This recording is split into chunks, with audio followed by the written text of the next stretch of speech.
சான்றோர் பெருமக்களுக்கும் அன்பு வணக்கம். யாமறிந்த புலவரிலே கம்பனை போல் வல்லுவன் போல் இளங்கவை போல் யாருமே கண்டதில்லை என்று பாரதி பாடுமான். அந்த வகையில் புதுச்சேரியில் மட்டுமல்ல உலக நாடுகளெல்லாம் கம்பனை கொண்டு சென்று சேர்த்துக் கொண்டிருக்கும் எங்களுடைய புதுச்சேரியினுடைய மேலாள் சட்ட பேரவை தலைவர் அவர்களுக்கு அன்பு வணக்கம். புதுச்சேரியில் மட்டுமல்ல, காரைக்காலில் மட்டுமல்ல, என்றைக்குமே நான் சூப்பர் ஸ்டார் தான் என்று சொல்லிக்கொண்டு என்றைக்குமே இளைஞனாக இந்த சமுதாயத்திற்கு தொடர்ந்து சேவை செய்து கொண்டிருக்கின்ற காரைக்கால் சட்டமன்ற உறுப்பினர் அண்ணன் நாஜிம் ஐயா அவர்களே, இந்த நூலினை மிக சிறப்பாக வடிவமைத்து இன்றைக்கு அனைவரை கரங்களிலும் கொண்டு சேர்த்துக் கொண்டிருக்கின்ற என்ஜி ராஜன் ஐயா அவருடைய குடும்பத்தார் அனைவருக்கும் என்னுடைய மாலை வணக்கத்தினை சொல்லி, பள்ளு பாடுவோமே ஆனந்த பள்ளு பாடுவோமே ஆனந்த சுதந்திரம் அடைந்துவிட்டோம் என்று பாரதி பாடினான். ஆனால் அவன் பாடும் பொழுது நாம் விடுதலை அடையவில்லை. அதற்கு சற்றேறக்குறைய 17 ஆண்டுகளுக்கு பின் தான் நாம் சுதந்திரம் அடைந்தோம்.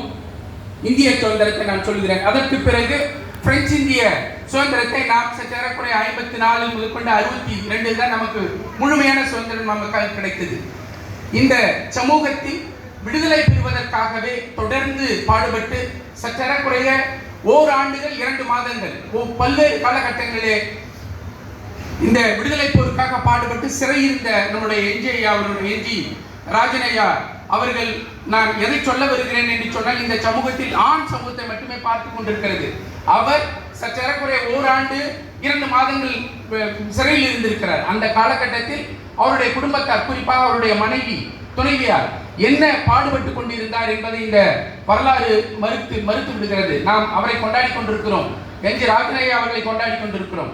அவருடைய குழந்தை இறந்ததை நாம் பதிவு செய்திருக்கிறோம். ஆனால் அவருடைய குடும்பத்தார், அவருடைய மனைவியார் என்ன துன்பத்தில் அவர் இருந்தார் என்பதை நாம் இன்றைக்கு இந்திய விடுதலையும் சரி, புதுச்சேரி விடுதலையும் பிரெஞ்சு இந்திய விடுதலையும் சரி, நாம் சரியாக பதிவு செய்யவில்லை என்ற நுட்பத்தை கூறி, எப்படி இந்த உலகத்தில் அவர், இந்த சமூகத்தில் அவர் அனைத்து பொருளையும் இழந்திருந்தாலும் கூட இன்றைக்கு இந்த சான்றோர் பெருமக்களால் எப்படி கொண்டாடப்பட்டுக் கொண்டிருக்கிறார் என்பதை நாம் அதியமான் வரலாற்றிலிருந்து தெரிந்து கொள்ள வேண்டும். அதியமானை விட மிகச்சிறந்த பணம் படைத்த ஆற்றல் மிக்க அறிஞர் பெருமக்கள் அரசுகளாக வாழ்ந்தார்கள். ஆனால் அதியமான் மட்டுமே வரலாற்றில் நிலைத்து நிற்கிறான்.